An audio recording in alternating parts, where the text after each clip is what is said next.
Modern flagships are stupid expensive.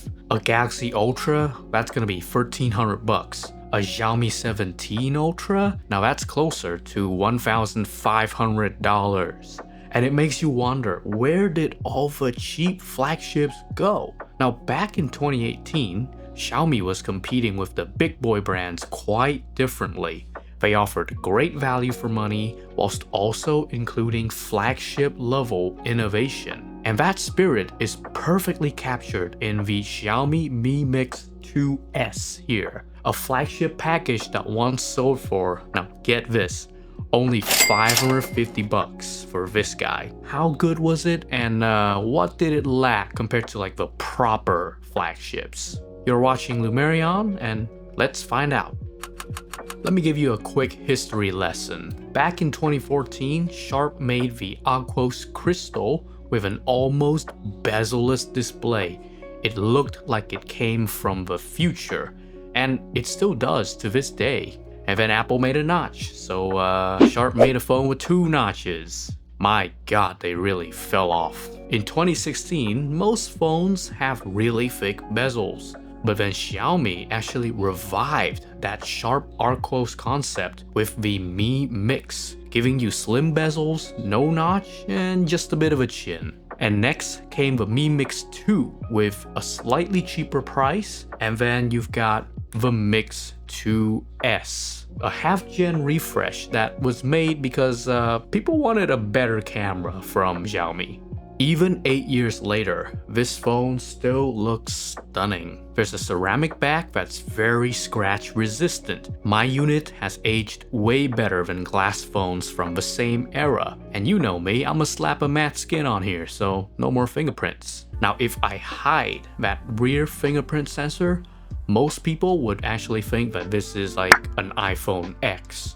Yeah, Xiaomi definitely took heavy inspiration from Apple for this design. The back had wireless charging too, something that is still not a given in 2026. Anyways, the biggest talking point of the Mix 2S is of course this display. There's thin bezels on the tops and the sides with a chin on the bottom.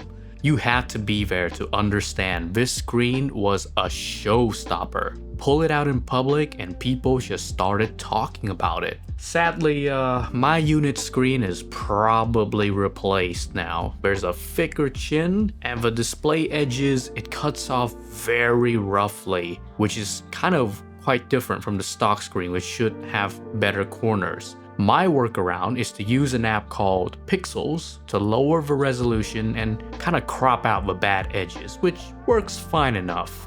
Oh, the software on here, it makes good use of the unique screen as well. You've got MIUI 12, which is based on Android 10. Xiaomi basically copied the iPhone X's swipe gestures, whilst Google at this time was still like kind of messing around with their janky nav pill. So even in 2026, navigation here feels modern. There's a good level of customization with complex lock screen themes that are more advanced than anything stock Android can give you. MIUI was also in a transitional period. You can pick from an Android style notification shade or an iOS style that gives you a separate control panel and a separate notification screen. Other quirks include the weird rotation settings. It's actually always on until you turn it off, and it lets you flip the whole display, now making the Mi Mix looking like a Pixel 4 XL.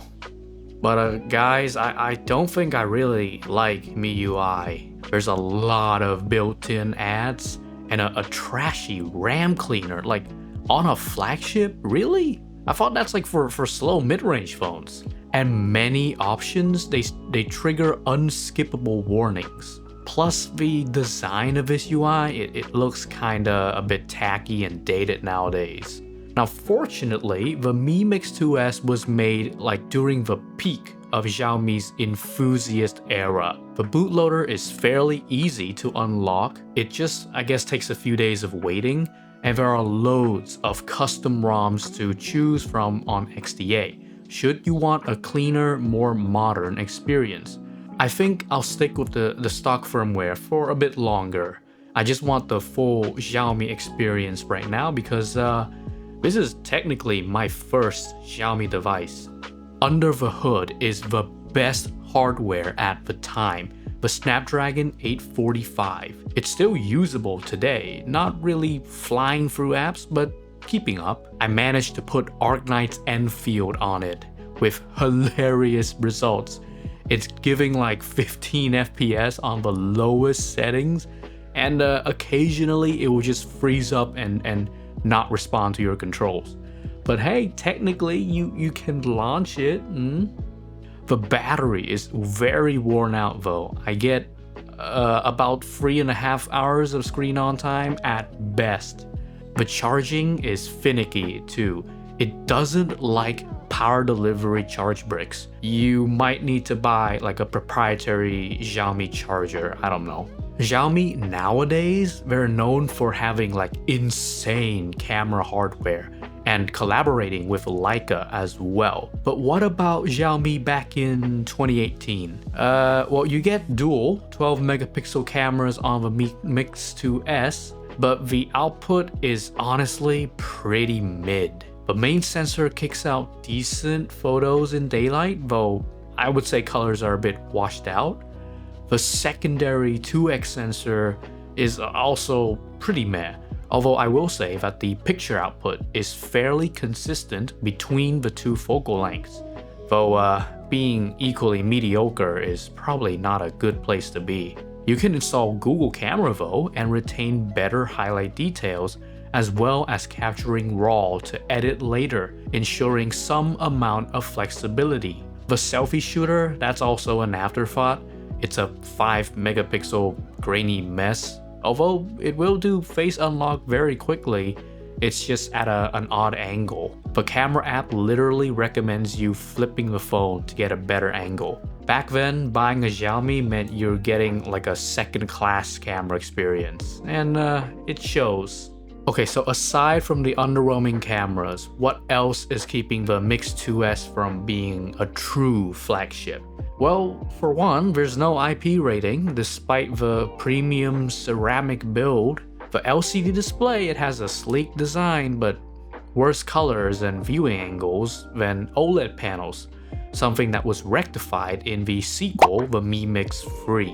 And in 2018, the lack of a headphone jack and microSD card slot, it meant that for that year, I stuck with Samsung for their Note 9. Now, who would have known that these features would just go extinct a few years later?